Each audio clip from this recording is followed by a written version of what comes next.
Assalamualaikum warahmatullahi wabarakatuh. Halo teman-teman, kembali lagi bersama saya dalam video mengajar. Di video kali ini kita akan membahas suatu bab dalam matematika. Nah, sebelumnya kakak akan memberikan clue tentang apa yang akan dibahas. Bab ini memiliki suatu himpunan, memiliki daerah asal serta daerah kawan. Nah, tentunya kalian tahu dong bab apa itu? Benar sekali, bab fungsi. Jadi, di video kali ini kita akan membahas mengenai bab fungsi. Tanpa perlu menunggu waktu yang lama, yuk kita mulai materinya. Pengertian fungsi. Sebelum kita masuk materi fungsi, kakak akan bertanya terlebih dahulu nih. Apakah kalian mengetahui arti dari fungsi itu sendiri? Nah, jadi kakak akan menjelaskan. Fungsi merupakan suatu relasi antara dua buah himpunan, misalkan himpunan P dan himpunan Q, di mana himpunan P dapat dipetakan menjadi himpunan Q. Nah, dalam fungsi ini memiliki beberapa komponen. Yang pertama yaitu adalah domain. Apa sih domain itu? Domain merupakan daerah asal yang dimana peletakannya berada di depan. Komponen yang kedua yaitu kodomain. Apa sih kodomain itu? Kodomain merupakan daerah hasil dari suatu fungsi. Nah, komponen yang ketiga yaitu range atau bayangan. Range atau bayangan ini merupakan hasil dari suatu fungsi, di mana range ini terdiri dari domain dan kodomain. Jadi adik-adik, untuk memahami lebih lanjut mengenai domain, kodomain, range atau bayangan, kita akan membahas satu soal untuk memahami lebih lanjut. Nah, mari kita simak soalnya. Baik, kita lihat di tabel menunjukkan himpunan P dan himpunan Q. Kita tentukan yang A dulu, di mana letak domain. Nah, tadi kan udah dibahas nih, bahwa domain itu daerah asal dan biasanya berada di awal. Jadi, yang merupakan domain itu siapa? P atau Q? Yap, benar jawabannya, yaitu P. Lalu, kita jawab untuk pertanyaan yang kedua, di mana letak kodomainnya? Nah, daerah lawan berarti siapa dong? Yap, tepat sekali, yaitu Q. Lalu berlanjut kepada pertanyaan yang ketiga, di mana letak range atau bayangan?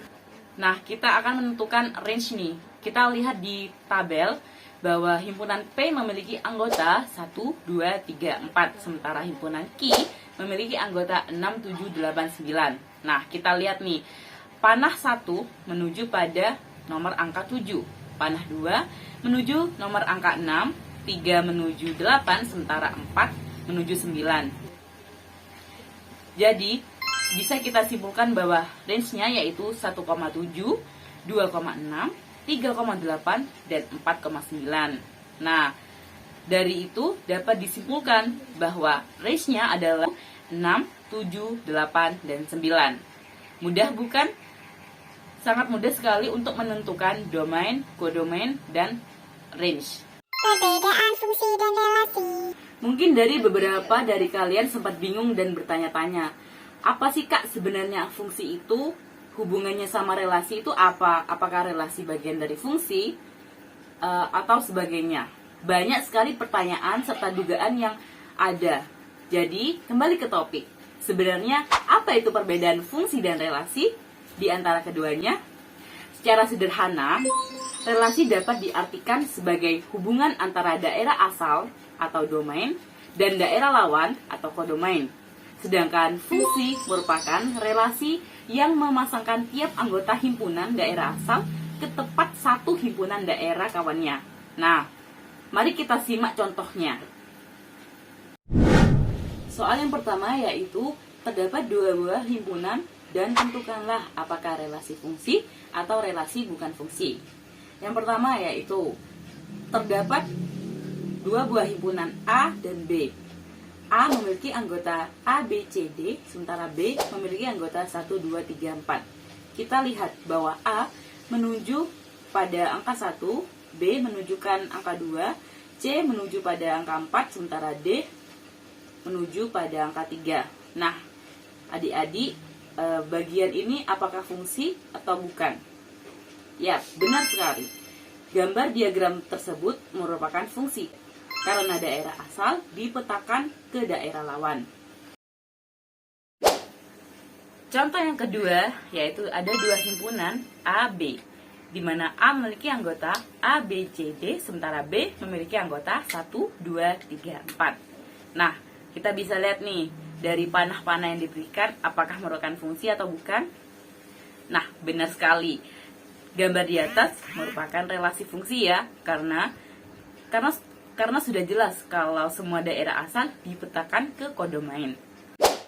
Contoh soal yang pertama yaitu diberikan fungsi H didefinisikan sebagai HT, di mana rumus dari HT tersebut yaitu 2T kuadrat ditambah 5. Maka tentukan range untuk T sama dengan 0, 1, 2, 3. Nah, kalau begini tinggal dimasukkan aja nih. Caranya seperti ini. Rumusnya yaitu H dalam kurung T sama dengan 2T kuadrat ditambah 5. Kita masukkan H yaitu 0, berarti 2 dikali 0 kuadrat ditambah 5, berarti hasilnya 5. Benar. Kemudian H menjadi 1, yaitu 2 dalam kurung 1 kuadrat ditambah 5, berarti 2 ditambah 5 sama dengan 7.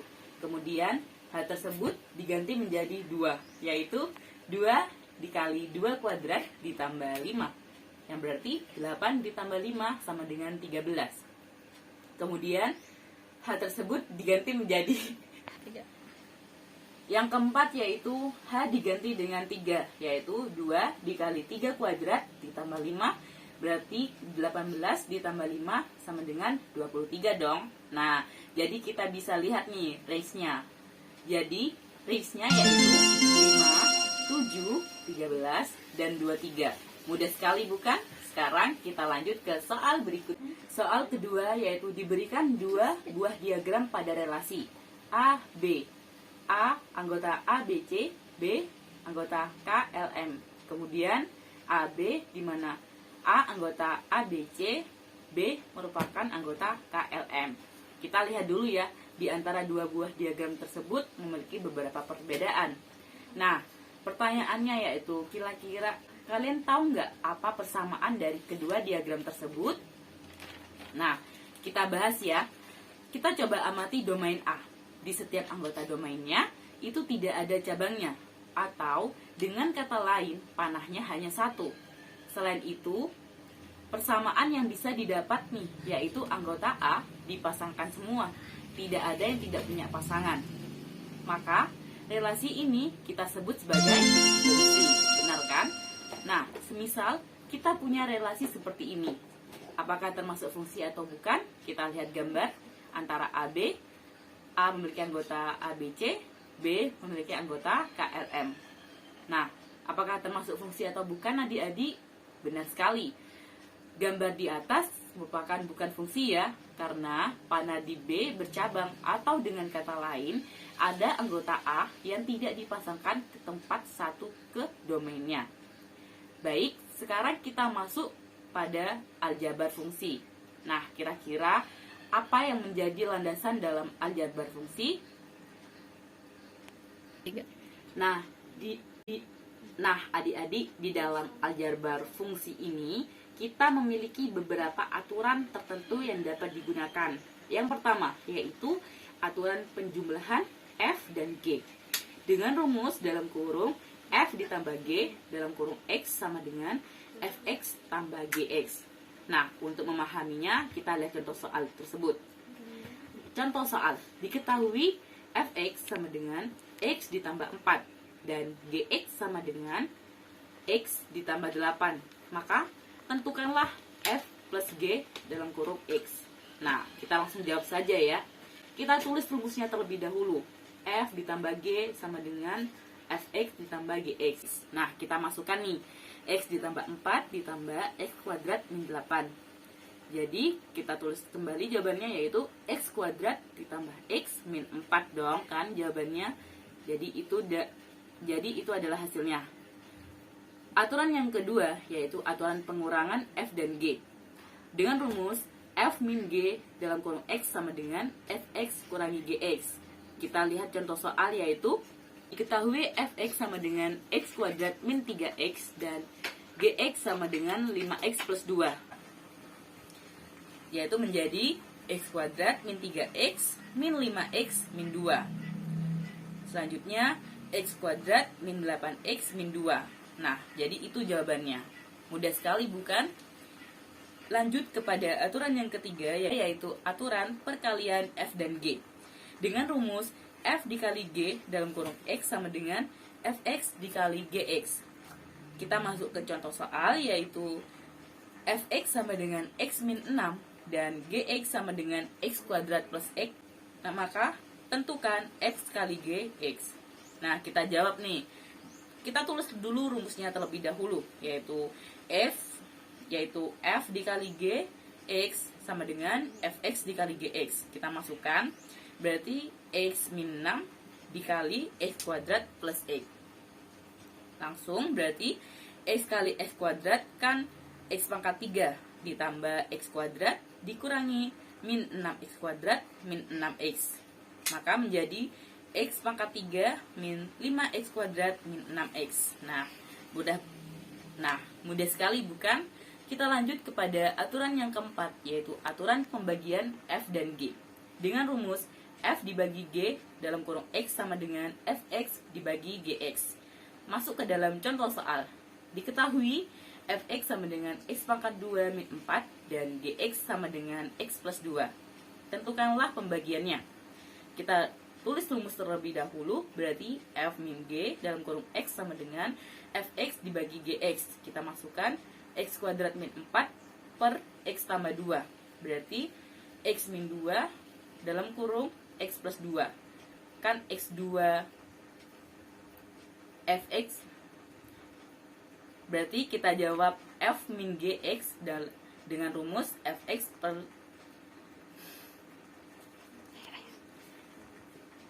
maka kita jawab f min gx sama dengan fx dibagi gx, di mana x kuadrat min 4 dibagi x plus 2. Nah, x kuadrat min 4 ini kita pecah menjadi x min 2, x plus 2 dibagi x plus 2. Maka kita bisa coret antara x plus 2 dan x plus 2. Lalu hasilnya yaitu x min 2. Nah, itulah contoh aturan dalam pembagian f dan g. Mudah sekali bukan? Nah, bagaimana nih teman-teman? Apakah kalian sudah memahami bab fungsi ini? Semoga dengan adanya video kali ini bisa membantu teman-teman sekalian untuk memahami materi fungsi. Nah, selain itu juga kakak akan memberikan 2 buah contoh soal di mana kalian bisa berlatih di rumah. Sekian dari kakak mengenai penjelasan materi bab fungsi dalam matematika. Semoga bermanfaat. Sampai bertemu di video pembelajaran selanjutnya. Wassalamualaikum warahmatullahi wabarakatuh.